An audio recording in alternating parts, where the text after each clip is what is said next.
Change کرنے کے لیے گئی۔ اتنے میں ان کے کمرے کا دروازہ کھلا اور ایک 70 سالہ بوڑھا اندر سے چلا آیا۔ کہنے لگا، وہ عمر رسیدہ تھا لیکن ہٹا کٹا تھا۔ آتے ہی اس نے مجھے مارنا پیٹنا شروع کر دیا۔ میری تو جان ہی نکل گئی تھی کہ رات کے اس پہر کون آیا، وہ مجھے کیوں مار رہا ہے۔ میں نے گھبرا کر پیچھے ہٹا خود کو بچانے لگا۔ اتنے میں مہوش باجی بھی کمرے سے نکل آئی۔ میری نظر ان پر پڑی تو میں چونک گیا۔ وہ قمیض شلوار پہنے ہوئے تھی، سر سے دوپٹہ اڑا ہوا تھا۔ اس بڈھے کو دیکھتے ہوئے روتے ہوئے اس کے گلے لگ گئی۔ کہنے لگی، ابا آپ آ گئے۔ اس کے پیچھے یہ لڑکا میرے ساتھ زور زبردستی کر رہا تھا۔ اس کا بس چلتا تو مجھے بیچ سڑک پر بے آبرو کر دیتا۔ گلی میں رہتا ہے، اسے معلوم تھا کہ میں اکیلی ہوں، اس لیے اس نے فائدہ اٹھایا۔ بڑی مشکل سے میں نے خود کو بچا کر واش روم میں بند کیا تھا۔ میں تو بس حیرت سے مہوش باجی کی باتیں سن رہا تھا اور ہر بات بالکل ہی بدلی ہوئی تھی۔ میں نے گھبرا کر کہا، آپ جھوٹ کیوں کہہ رہی ہیں؟ آپ نے مجھے بلایا تھا اور آپ کا باپ کہاں سے آیا؟ آپ نے تو کہا تھا آپ کے ماں باپ نہیں ہیں۔ اور بوڑھا مجھے مارتے ہوئے کہنے لگا، میں مہوش کا باپ ہوں اور کچھ عرصے کے لیے شہر سے باہر گیا تھا۔ مہوش نے مجھے فون پر بتایا تھا کہ تم اس کے پیچھے پڑے ہوئے ہو۔ میں نے کہا، مہوش جھوٹ کہہ رہی ہے، میں نے کچھ نہیں کیا۔ مگر اس کا باپ پھر مجھے مارنے کے لیے آگے آیا۔ میں نے خود کو بچانے کے لیے مہوش باجی سے کہا، آپ انہیں بتاتی کیوں نہیں کہ میں کون ہوں؟ انہیں بتائیے تاکہ آپ مجھ سے محبت کرتی ہیں۔ میں نے خود مجھے بلایا تھا، میں تو آپ کے کہنے پر یہاں آیا تھا۔ مہوش باجی نے انکار میں سر ہلایا، پھر روتے ہوئے اپنا موبائل فون اٹھا کر ہم دونوں کے آگے لہرا دیا، جس میں بظاہر مہوش باجی کے ساتھ زبردستی کرتے ہوئے نظر آ رہا تھا، جبکہ شک تو یہ تھا کہ انہوں نے ہی مجھے یہ کھیل کھیلنے پر مجبور کیا تھا۔ وہ ویڈیو دیکھ کر میرے قدموں تلے سے زمین نکل گئی تھی۔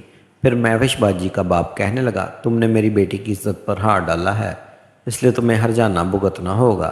اگر تم مجھے 50 لاکھ روپے دے گو تو میں خاموش ہو جاؤں گا، اپنی بیٹی کو لے کر یہاں سے چلا جاؤں گا اور عزت سے رخصت کر دوں گا۔ لیکن اگر تم نے مجھے اتنے پیسے نہ دیے تو میں سارے محلے کو یہ ویڈیو دکھا دوں گا، پولیس والوں میں رپورٹ درج کروا دوں گا اور ساری زندگی تم حوالات کی سیر کرو گے۔ یہ سن کر میری جان نکل گئی، میں رونے لگا۔ میں نے مہوش باجی کی شکل دیکھی لیکن وہ تو بالکل بھی وہ مہوش باجی نہیں تھی، وہ محبت کرنے والی اور معصوم سی عورت۔ یہ مہوش تو کوئی اور ہی تھی جس کے چہرے پر مکاری تھی۔ وہ گہری مسکراہٹ سے میری طرف دیکھتے ہوئے کہنے لگی، چاہو گے بھی تو خود کو بے گناہ ثابت نہیں کر پاؤ گے۔ میں اور میرا باپ مل کر تمہیں زندہ رہنے کے قابل نہیں چھوڑیں گے، اس لیے 50 لاکھ روپے کا ارینج کرو اور مجھے یہ سمجھنے میں دیر نہ لگی کہ میرے ساتھ یہ کیا کھیل کھیلا گیا ہے۔ میں نے روتے ہوئے کہا، یہ ممکن نہیں، میں اتنے پیسے کہاں سے لاؤں گا؟ وہ کہنے لگی، تمہارا گھر بہت بڑا ہے، تم ماں بیٹے تو ہو، اسے فروخت کرو اور 50 لاکھ ہمیں دے دو۔ میں تمہیں 2 دن کا وقت دے رہی ہوں، اگر 2 دن میں 50 لاکھ روپے ہمیں نہ ملے تو سارا محلہ یہ تماشا دیکھے گا۔ یہ کہہ کر مہوش باجی نے مجھے خود دھکے دے کر اپنے گھر سے نکال اور گرتا پڑتا چھت کے راستے سے واپس گھر پہنچا تو اماں صحن میں ہی تھی۔ وہ فجر کی نماز کے لیے جاگی ہوئی تھی۔ مجھے دیکھ کر غصے سے کہنے لگی، اتنی رات کو کہاں گئے تھے؟ کب سے تمہیں تلاش کر رہی ہوں، تمہارے کمرے کا دروازہ کھلا دیکھا تو اندر چلی گئی اور پتہ چلا کہ تم کمرے میں نہیں ہو۔ کہاں گئے تھے اتنی رات کو؟ چھت پر تمہارا کیا کام؟ میں اماں کے قدموں میں بیٹھ گیا اور اب چھپانے والی کوئی بات نہیں تھی۔ میں نے جو گناہ کیا تھا اسے قبول کرنے کا وقت آ گیا تھا، کیونکہ آگے جو ہونا تھا وہ انتہائی بھیانک تھا۔ میں نے روتے ہوئے اماں کو ایک ایک بات بتا دی، اپنے گناہ کا پردہ بھی اٹھا دیا اور مہوش کے بلیک میلنگ کا قصہ بھی سنا دیا۔ سب سن کر اماں کی جان نکل گئی۔ اماں نے غصے میں میرے منہ پر کئی تھپڑ مار دیے۔ کہنے لگی، اس دن کے لیے تجھے بڑا کیا تھا کہ تو ایک غیر عورت کے باتوں میں آ کر اپنی اور میری زندگی برباد کر دے۔ میں نے تجھے کل رات کو ہی سمجھایا تھا کہ مہوش اچھی عورت نہیں ہے۔ اکیلی عورت اس طرح دروازے پر سج دج کر کھڑی ہو تو وہ شریف نہیں کہلاتی۔ مجھے تو اس کے انداز پہلے ہی ٹھیک نہیں لگتے تھے، لیکن مجھے یہ معلوم تھا کہ میں نوکری پر جاؤں گا تو پیچھے سے یہ گل کھلائے گا، تو نے اس کے ساتھ عشق عاشقی کا چکر چلا لیا اور رات کے اندھیرے میں اس کے گھر پہنچ گیا۔ اب ہم لوگوں کو کیا بتائیں گے، کیا جواب دیں گے کہ تو اتنی رات میں اس کے گھر میں کیا کر رہا تھا؟ اور پھر وہ ویڈیو اگر وہ اس نے پولیس کو دکھا دی تو کیا ہوگا؟ میں نے اماں سے کہا، میں کیا کروں، مجھ سے غلطی ہو گئی۔ اس ویڈیو میں تو ایسا ہی منظر نظر آ رہا تھا جیسے میں مہوش باجی کے ساتھ زبردستی کر رہا ہوں، جبکہ مہوش نے مجھے خود کہا تھا کہ میرے ہاتھ رسی سے باندھ دو اور پھر میرے ساتھ محبت کا کھیل کھیلو۔ میں نے ایسے ہی کیا تھا، لیکن وہ ویڈیو میں کچھ اور ہی منظر سمجھ رہا تھا اور اسی لیے مجھے خوف آ رہا تھا۔ اماں کہنے لگی اگر یہ گھر بیچ دیں گے تو ہم کہاں جائیں گے، اور ہمارے آگے پیچھے کوئی نہیں، اس گھر کے سوا میرے پاس اور کوئی ٹھکانہ نہیں۔ میں تو چاہتی تھی کہ تیری پڑھائی مکمل ہو اور تیری نوکری ہو تو میں اپنی نوکری چھوڑ دوں، لیکن لگتا ہے کہ ساری زندگی مجھے محنت کی بھٹی میں جلنا ہوگا۔ ٹھیک ہے، ہم اس گھر کو فروخت کر کے اسے پیسے دے دیں گے۔ یہ کہہ کر اماں پھوٹ پھوٹ کر رونے لگی۔ وہ میری عزت بچانے کے لیے ہماری چھت فروخت کرنے کو تیار تھی۔ ہم سیدھے سادے شریف لوگ تھے جو مہوش جیسے لوگوں سے خوف زدہ ہو گئے تھے۔ ہم دونوں ماں بیٹا برا حال تھا، اور میں نے ایک ساتھ نماز ادا کی تھی۔ میں گناہ جو کر گیا تھا اس پر پشیمانی تھی۔ اب سمجھ آ رہا تھا میں نے زنا کیا جس کی کوئی معافی نہیں۔ میں سارا وقت جائے نماز پر روتا رہا۔ اللہ نے شاید ہماری دعا قبول کرنی تھی، اور اسی دوپہر ابا کے پرانے دوست ہمارے گھر چلے آئے، اور وہ اکثر اماں کی مدد کیا کرتے تھے۔ اماں کا حال دیکھ کر پوچھنے لگے کہ خیریت تو ہے باجی؟ اماں کی اس قدر پریشان تھی کہ بنا سوچے سمجھے اماں نے انہیں ساری بات بتا دی۔ یہ سن کر وہ سوچ میں پڑ گئے، پھر کہنے لگے میرے بڑے تعلقات ہیں، اگر ہمارا بچہ بے قصور ہے تو میں اس عورت کو نہیں چھوڑوں گا۔ پھر انہوں نے وہیں سے کچھ لوگوں کو فون لگائے اور مہوش کی انکوائری کرنے کو کہا۔ کچھ ہی دیر بعد مہوش کا سارا ڈیٹا مل گیا، اور پتہ چلا کہ وہ ہر جگہ یہی کھیل کھیلتی ہے۔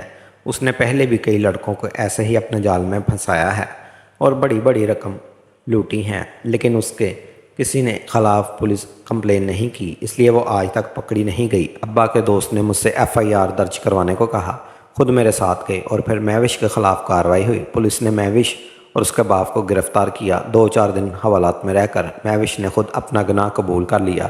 ابا کے دوست نے ہمارا بڑا ساتھ دیا تھا۔ وہ ویڈیو بھی تلف کر دی گئی تھی اور میری عزت بھی بچ گئی۔ سارے محلے کو بس یہ پتہ چلا تھا کہ مہوش ایک 2 نمبر عورت تھی جو اپنے باپ کے ساتھ مل کر لڑکوں کا فائدہ اٹھاتی تھی۔ ہر کوئی اماں سے کہنے لگا شکر ہے وہ اپنا زبیر بچ گیا۔ یہ سن کر اماں بس شکر ادا کرتی تھی۔ ہم نے کسی کو نہیں بتایا تھا کہ مہوش نے ہمارے ساتھ کیا کیا۔ وہ اپنے انجام کو پہنچ گئی تھی۔ ہر دن خدا سے اپنے گناہ کی معافی مانگتا ہوں۔ کبھی کبھی تو مجھے اپنی غلطی پر بہت زیادہ پچھتاوا ہوتا ہے کہ کاش اس رات میں نہ بہکتا، مہوش کی باتوں میں نہ آتا، گناہ کے لیے راضی نہ ہوتا، تو مجھ پر وہ قیامت نہ گزرتی جو گزر چکی۔ میں سب لڑکوں سے یہی کہوں گا کہ کبھی کسی عورت کی باتوں میں نہ آنا، کبھی کسی لڑکی یا عورت سے تنہائی میں ملاقات نہ کرنا، کبھی شیطان کو اتنا موقع ہی نہ دیں کہ جب وہ اپنی زندگی کو تباہ و برباد کر دے۔ زنا ایک گناہ ہے جو انسان کو کسی کروٹ چین نہیں لینے دیتا۔ آج اس واقعے کو سال گزر گیا ہے، لیکن اب میرا ضمیر بوجھ تلے دبا ہوا ہے۔ میرا دل خون کے آنسو روتا ہے۔ مجھے یہ بات سمجھنے میں وقت لگ گیا کہ میں نے جو کیا وہ بہت بڑا گناہ تھا۔ میں دن رات اپنے گناہ کی معافی مانگتا ہوں۔ آپ لوگ بھی دعا کریں کہ مجھے سکون آ جائے۔